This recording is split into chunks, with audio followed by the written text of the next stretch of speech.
pick up the phone a lot easier than doing email chase or instant messaging chasing or document exchanging.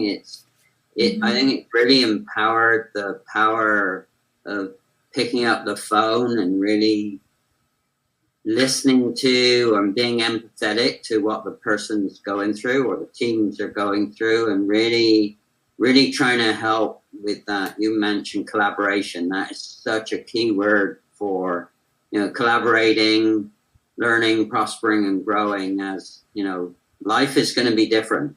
People say, well, it's going to be great to go back to normal, but I don't see any normal processes that we knew 3 months ago really being the same. I mean, it's massive shift it's a massive shift that we're going to have to adapt to, and some, and to be blunt, some are going to adapt, and unfortunately some are not. I mean, there are going to be a lot of casualties in terms of businesses that won't be able to figure out how to shift and move and adapt and successfully exit COVID-19.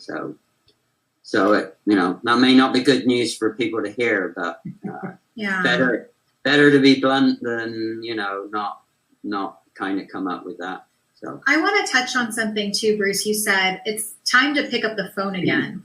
Yes. Because a lot of us are like, well, I texted, I messaged, I emailed, and nothing. Well, did you try the phone? Did you try that? Because that may work.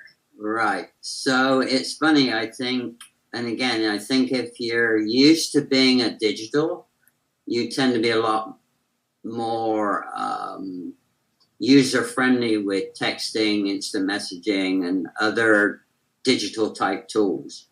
If you're an analog, I was brought up in an analog world where walking around, talking to people, using the phone, using an old fax was, and that gives you you can learn the empathy and you can learn the emotion from seeing people, which you can do on Zoom, but you can really hear it over the phone.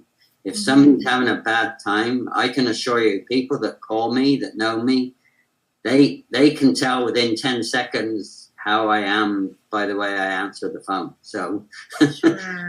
and phone call is not a bad thing. It's okay.